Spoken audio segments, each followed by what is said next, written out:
Bien, continuamos. ¿Estamos en qué, Diego? Tú estás en la participación. Sí. Mencionabas que un tema puede ser sumamente complejo y eso agregar una dificultad para el lector, pero aún así ser estructurado de manera adecuada. Yo mencionaba como un ejemplo que en efecto, ¿no? Hay casos como el de la metafísica que en un momento a mí me parecieron de difícil acceso y después no. Pero hay temas que aún así quizá aún estructurados, como el tema de las monadas, a mí me parecía muy denso, muy oscuro. Creo que eso sí era más oscuro, pues. Y otro punto, digo, un punto y aparte a eso, quizá cuando se habla de filosofía continental o de hacer una crítica hacia la filosofía continental, casi siempre nos enfrascamos en los mismos, ¿no? En Hegel, Heidegger, Husserl, cuando hay otros autores que me parece que no son tan complicados. Pienso en Sartre, por ejemplo, ¿no? Para explicar la nada, es un libro complejo, pero no es la gran cosa como para decir, no le entiendo a Sartre, ¿no? Y entre muchos otros autores. No recuerdo quién de ustedes dos mencionaba a Spinoza, pero creo que es un buen ejemplo de un protoanalítico, por continuar usando esta terminología que veníamos usando. Si no mal recuerdo, Spinoza comienza dando 5 axiomas y a partir de esos 5 axiomas nada más deriva toda su ética, ¿no? Un libro de 300 páginas.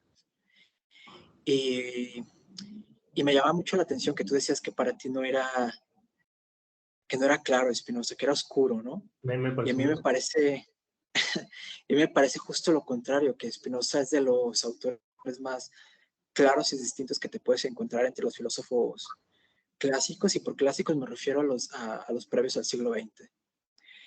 La cosa aquí es que hace rato Álvaro y yo discutíamos que a veces un autor puede ser muy complejo, muy técnico, y puede dar la apariencia de oscuro por lo mismo. Pero eso no significa que sea oscuro, simplemente es complejo, es complicado. Necesitas leer varias veces a veces un párrafo para poder captarlo. Piénsalo así con una analogía. En el caso de las matemáticas, bueno, ya sabes que yo estuve muy metido en lógica, en la licenciatura y en la maestría también. Ahorita ya me alejé un poco, pero bueno. La cosa es que cuando te pones a leer un manual de lógica, te ponen a dar definiciones, son muy complejas, son muy técnicas y no las entiendes. Te avientas hasta media hora o más en un párrafo hasta que finalmente algo hace clic y dices, ya lo entendí. Y en el caso de los autores analíticos, creo que es así. Pueden ser muy complejos porque así lo requiere el tema que están tratando, pero de que son claros, de que está especificado qué es lo que están diciendo, creo que en general lo está. Digo, es inevitable pues que queden algunas ambigüedades, algunas vaguedades y eso, pero dentro de lo que cabe me parece a mí que son bastante claros. Pero bueno, quizá también tiene que ver mucho con lo que decíamos al principio de que pues cada persona está más familiarizada con ciertos términos que con otros. Entonces yo me pongo a leer cosas de...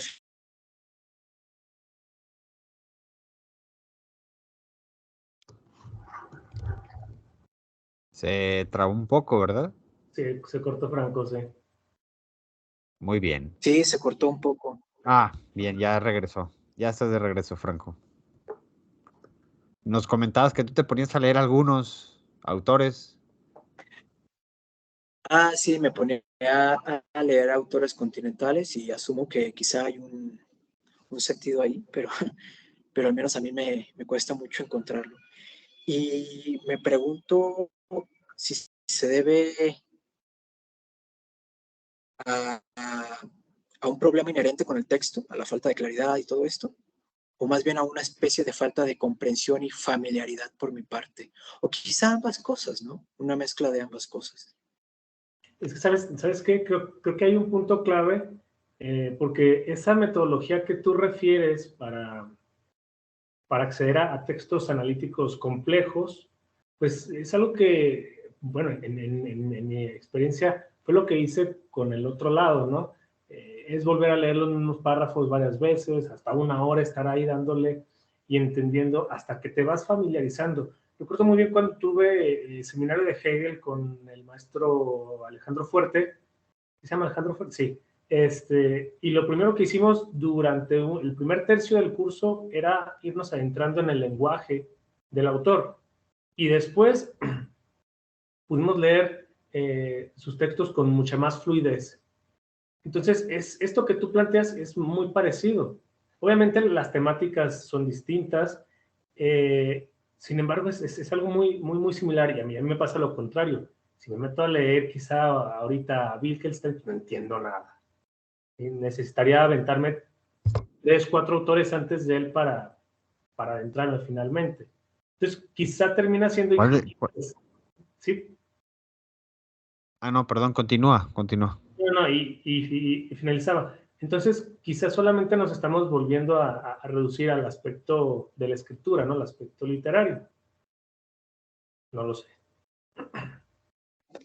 Fíjate que ahora que mencionas al profesor Alejandro Fuerte, yo también tomé el seminario de Hegel con él, así como el de Aristóteles y otras clases que él imparte. Y, por ejemplo, en el caso de Aristóteles, sí fue muy difícil adentrarme a su pensamiento al principio, pero como dices tú, te vas familiarizando, vas entendiendo y todo bien, ¿no? Leímos casi toda la metafísica con él y el resto la leí yo por mi cuenta. Y cuando terminé ese seminario, yo dije, wow, pues tengo un entendimiento sustancial de Aristóteles, al menos de la metafísica de Aristóteles. Pero en el caso de Hegel, no, del seminario de Hegel, no me pasó así. Me familiaricé con los términos, sí. Ahorita no recuerdo mucho, pero sí me familiaricé con los términos que usa Hegel, cómo los usa, que el término A se relaciona con el término B de tal y cual manera, que el término C, así y así. Pero, y yo podía repetirlo, ¿no? Si alguien me hacía un examen sobre la fenomenología de Hegel, podría quizá pasarlo, porque yo entendía los términos y entendía cómo se relacionaban y sabía usarlos, pero no estaba entendiendo.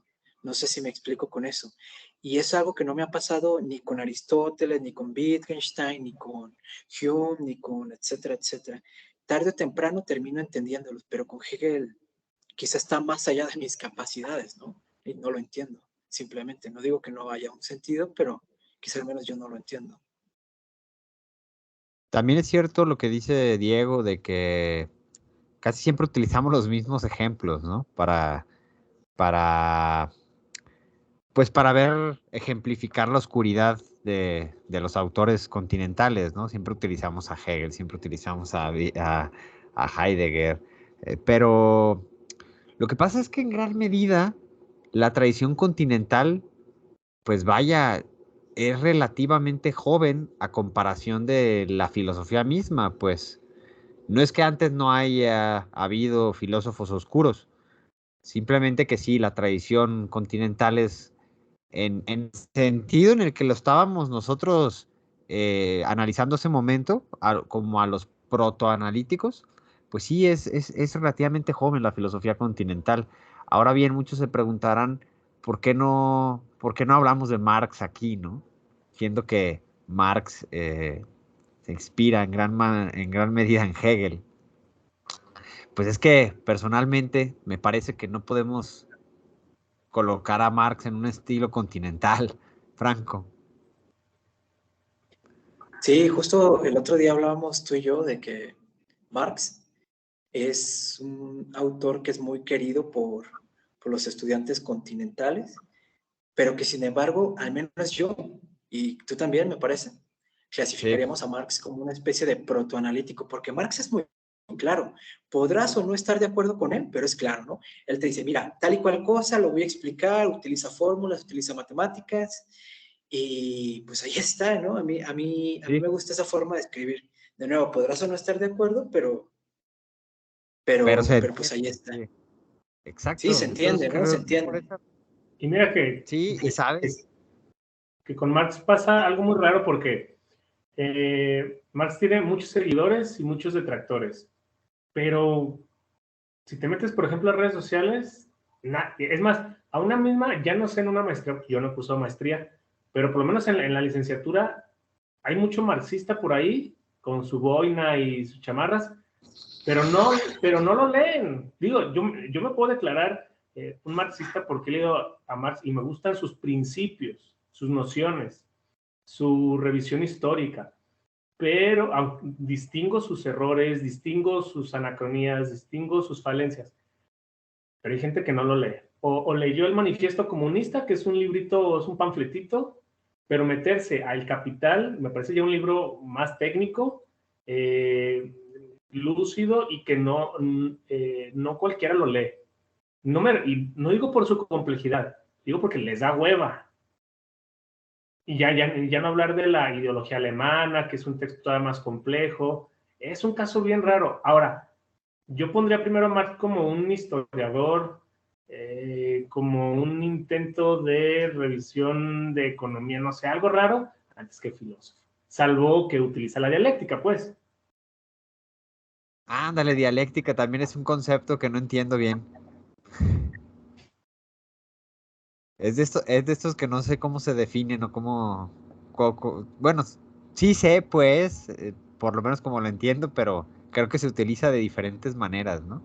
Incluso, por Sí, ejemplo, cuando se habla de... Sí.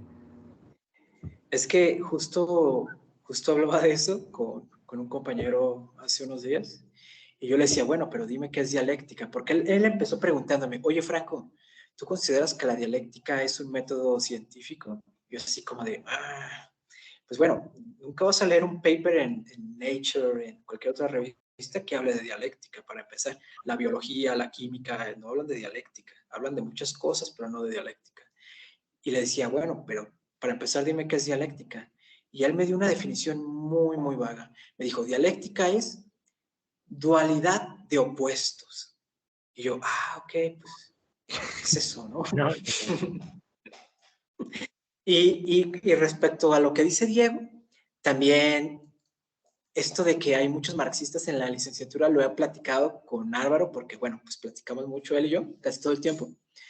Y en la licenciatura hay muchos marxistas, pero ya cuando te metes a los posgrados, ya no. No sé si es como, si los posgrados funcionan como una especie de filtro, o si también tiene que ver con la edad, creo yo. Mucha gente pues ya llega a los 30 o más años y ya pues cambia, ¿no? Sus ideologías, Ya el Diego las está a punto abandonan. de ya no ser marxista. El día de mañana, ¿no? Se va a hacer panista mañana. No, ahí seguimos en eso.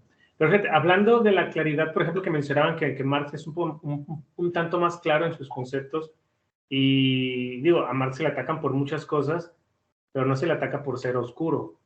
Y hay otros filósofos, mencionaba el caso de Sartre, por Exacto. ejemplo, con el tema con el concepto de la nada, que tampoco me parece oscuro. Está los existencialistas, ¿no? Que todos manejan más o menos la misma gama de conceptos, le cambian el nombre. Podemos ver la nada en Sartre, el absurdo en Camus, y no me parecen tan oscuros y sin embargo son continentales. Y a veces se les conoce como, ¿cómo he escuchado el término filósofos menores? Porque no abordan como un Heidegger quiso abordar toda la filosofía, ¿no? De manera global. Esa es otra distinción, esta es otra diferencia, por ejemplo, o por lo menos en filosofía contemporánea, perdón, esta intención de los sistemas filosóficos. Es que a mí me parece muy anacrónico eso es que está intentando hacer un sistema filosófico.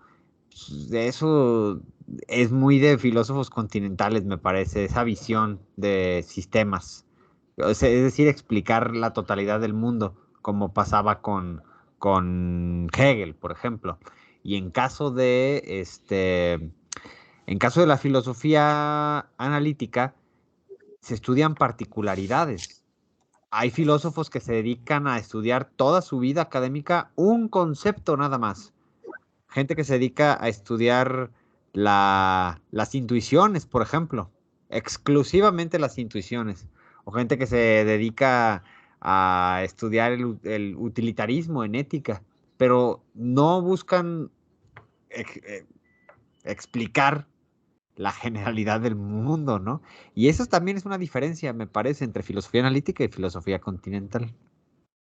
Porque yo creo que ya no hay filósofos que lo intentan hacer, ¿no? Bueno, yo ya no conozco filósofos que en la actualidad lo intenten hacer. Creo que el último fue Heidegger, que intentaron abarcar de todo. Ya con las herramientas, con el avance tecnológico y de conocimiento de la explosión del siglo XX, pues, ¿quién se animaría a intentar hacer un sistema filosófico que abarque la realidad entera? Por ahí Derrida, que se metía en todos lados, pero no, o sea, un muchacho de segundo semestre de licenciatura. sí había gente, sí había gente. Yo conocí a alumnos que decían, ya voy a hacer un sistema filosófico. Pues, ahí te das cuenta que no estaba estudiando nada. Bien, pues creo que es buen momento para cerrar esta segunda parte del episodio. Sus ideas, ¿cuáles serían en síntesis de lo que estuvimos discutiendo? ¿Cuál sería la síntesis de su participación? Franco. Sí, mira, básicamente yo diría que en el caso de la filosofía continental, esta adolece de muchos problemas: la oscuridad, la falta de claridad en sus definiciones, en su argumentación también, ¿no? Porque un texto analítico te da un argumento claro, te dice, mira, esta es la premisa 1, esta es la premisa 2, esta es la conclusión, y la conclusión se deriva de tal y cual manera, ¿no? Por un modus tollens, un modus ponens, una reducción al absurdo, lo que tú quieras. Pero en el caso de la filosofía continental, si bien pues se puede asumir que hay un tipo de argumentación, ahí no queda claro. Tú te pones a leer Sartre, por ejemplo, que es el caso que mencionaba Diego, te pones a leer Sartre y no queda del todo claro cuál es la premisa 1 para Sartre, por ejemplo. O sea, Sartre sí te da una argumentación, claro, pero no está claro cuáles son específicamente sus premisas o su conclusión. Eso por un lado. Y por otro lado, para decir también algo sobre la filosofía analítica, algo negativo, diría que muchas veces esta se pierde en análisis infructíferos. Creo que el mejor ejemplo es el caso Gettier, el conocimiento y los casos Gettier. Desde los años 60 se ha tratado de analizar el concepto de conocimiento. Han pasado 50 años y a pesar de que el análisis conceptual se presentó como una herramienta revolucionaria por los positivistas lógicos hace 50 o más años, actualmente no hay un solo concepto sobre el cual haya un amplio consenso. Es decir, no está del todo claro que haya un solo caso de un concepto que haya sido analizado con éxito. Ni uno solo. Entonces, pues, ¿qué pasó con esta herramienta revolucionaria? Entonces, quizá los filósofos analíticos deberían empezar a cuestionar esta metodología. Bien. Diego. Yo rescato una idea que creo que no tocamos y da para una tercera parte. Sí hay puntos límites de una y de otra. ¿A qué me refiero? Una vez estamos platicando, Álvaro, que quizá hay un punto como el de la estética, por ejemplo, el del arte, que quizá desde la filosofía analítica sea más difícil abordarlo que desde la filosofía continental. Aunque el otro día estaba leyendo unos artículos acerca de inteligencia artificial y cuestiones del arte, y entonces ya me puse a dudar, ¿no? Pero, bueno, no sé si existan puntos donde uno sea más necesario, más útil, aunque creo que en la filosofía continental cada vez serán menos que en el otro caso.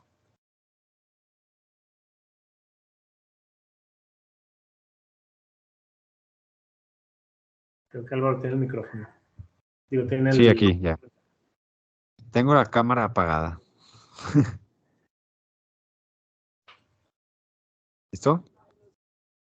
Bien, creo que para terminar, por mi parte, creo que nunca habíamos ahondado en esta diferencia entre filósofos analíticos y analíticos y sintéticos, perdón, analíticos y continentales.